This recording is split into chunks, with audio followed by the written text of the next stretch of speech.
secret spot of the Reno. So this is the secret speakeasy spot. It says Shrimps deliveries only, and actually that's the main door. That's how you enter the bar. Behind that curtain over there.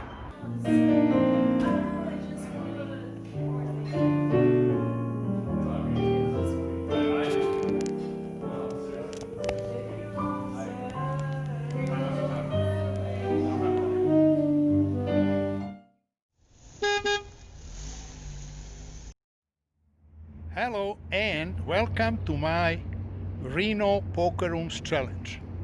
Poker Atlas shows 14 rooms in Reno, but all are closed except 3. So I decided little challenge, actually more like a set goals, to play all 3 rooms in one day. The goals are win 300, like average 100 per room. Play 2 hours in each room. If I'm up 200, I'm leaving before 2 hours. Let's see how I do it. I put on my lucky t-shirt. Here's my trusty ride, and I'm off to Atlantis, room number 1. So here we are, Atlantis Casino. It's only half mile from Peppermill. Here we go, got the player's card. And what I heard from locals is that this is the place where you eat. You don't eat at Peppermill, eat here. I don't know. Also, on Mondays, with the card, buffet is 50% off. So we can see if I'm hungry. So here's the poker room. I can see 3 tables, maybe 2. So I'm on a list, and probably it's gonna be a wait.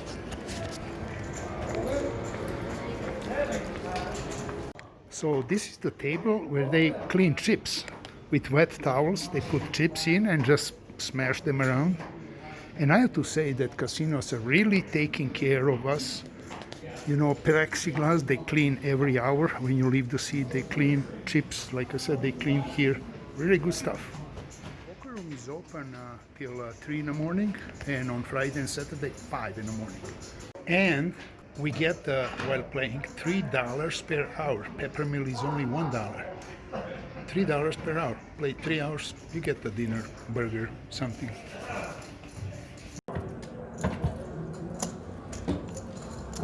What's that? Four.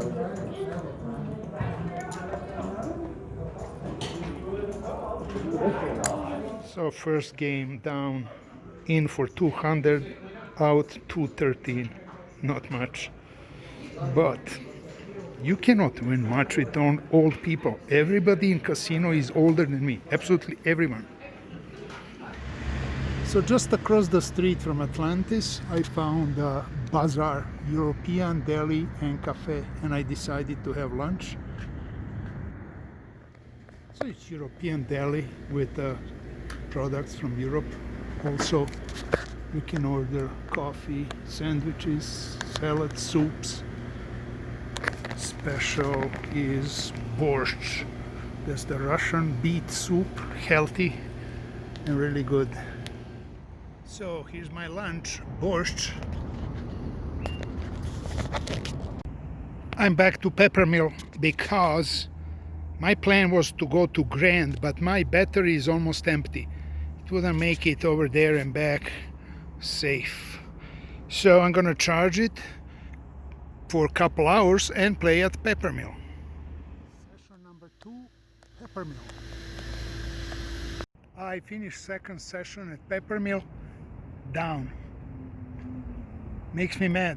I was up like $40, game nothing special. Started actually good. I flopped set of jacks, won a hand with pocket aces, didn't lose.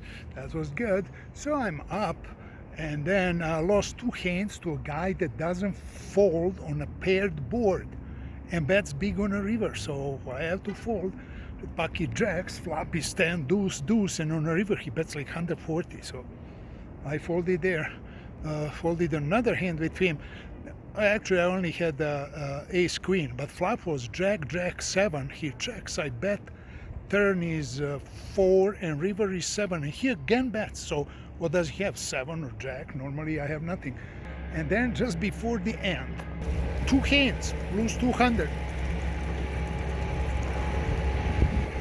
All right, battery is charged like 80%. That's good enough.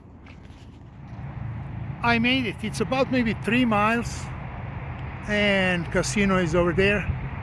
There's the hotel. So I'm gonna tell you this. I think this was a stupid idea. Too much running, no continuity in the game. 2 hours, kind of enough or not. You really have to get lucky in the beginning. Otherwise, if you lose hand before the end of 2 hours, then you cannot catch up.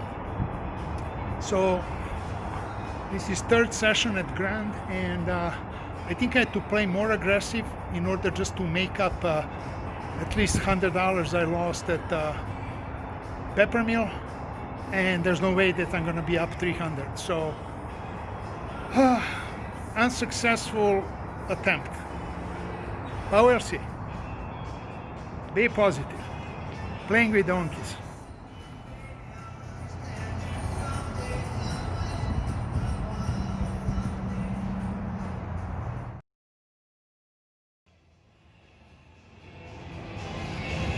The ceiling is cool.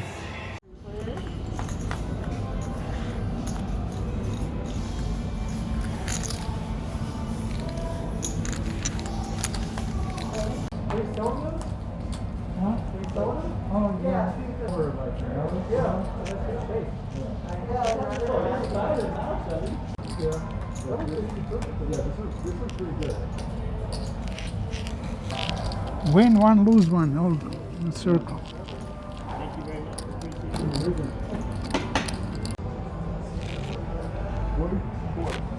Well, I'm done. 3 sessions, 3 casinos, 3 different games. Didn't make as I planned 300 combined. Played 6 hours, bought in 3 times 200, lost at Peppermill 170, 113 at Atlantis, and 114 here at Grand. So lost 50 altogether, but I really didn't need this. I just wanted to make a day more colorful.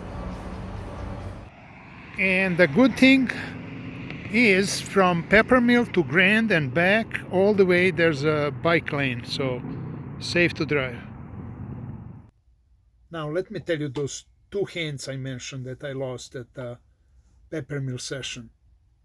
It was like last 10 minutes and I'm ready to leave, and I actually don't want to lose a big pot, so I'm playing bad. It was a straddle $7. It's actually like live raise, any amount, I think up to $20. I was in a small blind and I make it 27. 3 callers, pot is $110. Flop is king, queen, deuce. 2 diamonds. I'm first to act, and basically I want them to fold. I'm happy to pick up what's in the pot, so I bet 65. On my left, a woman, new player. I played with her a couple days ago. I cannot say bad player, but she is in for any amount, for any 2 cards, all the way to the river, and maybe she gets lucky. So basically she's just like a calling station. She goes all in for $177. Player across the table folds, and young guy on my right, he goes like, well, I must be behind, but I cannot fold. I mean, I have a top pair, top kicker, but what is going on? So kid decides to go all in also. I have them both covered, and I'm looking. He said he must be behind, so I said he has a flush draw. What can she have? I have an ace of diamonds, and I even tell her, you don't have a flush, and I show the ace. And I decided that she probably flopped a set of deuces or maybe king queen. Took me a minute, and I decided that I don't want to lose, so I folded like a wetsuit. She shows queen 10. Kid over there jumps, and he shows pocket deuces. So basically, I would lose. So that hand cost me like $100. Then came the hand that sealed the deal, where I lost probably about, I don't know, over 100, 150. I have ace-3 of spades. There was a little raise, like 6 pre-flops, so I called just flop is ace deuce. Guy on my left bets 20. I don't have a kicker, but he must have ace, so I call.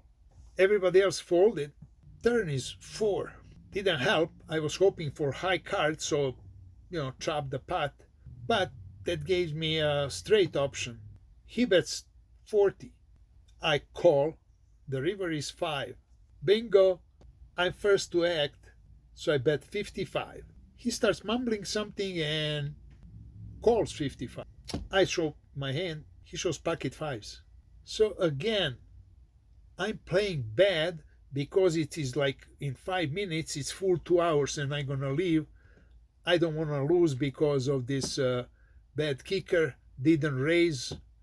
So in those 2 hands, I lost close to 250, over 200 for sure. Pretty soon I pick up the rest of my chips and I left with a loss, 170 some dollars. Now, if I compare these 3 poker rooms that I played, I have to say this Peppermill is the best action, Atlantis, the best comps, $3 per hour, but you have to play with old people. Everybody is just sleeping and drooling, literally drooling at the table. If you can take that, it's easy to play with them. Grand, I don't know who plays there, probably people that live in a trailer park across the street. There's no reason to go there, not even comps or something.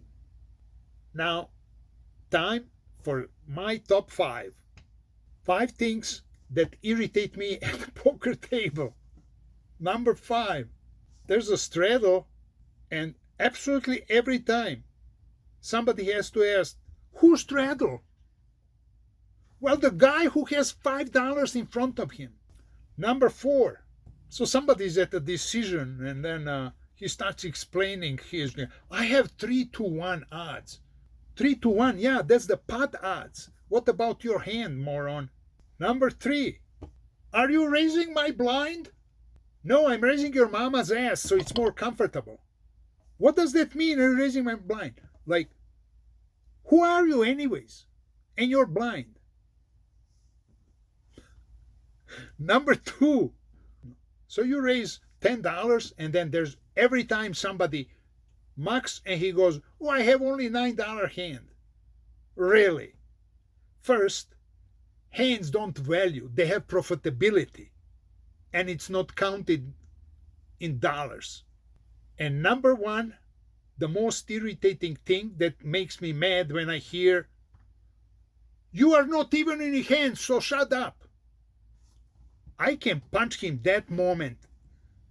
There's no rule or requirement not to say something. Let's say, especially when there's some problem and then you call the floor to come, make ruling, and then you try to explain what happened, and then the guy who knows he's not right, he usually is going to say, you're not in the hand, so shut up. Really? There's much more. I just have no room in 5. Adios, and good luck at the felt.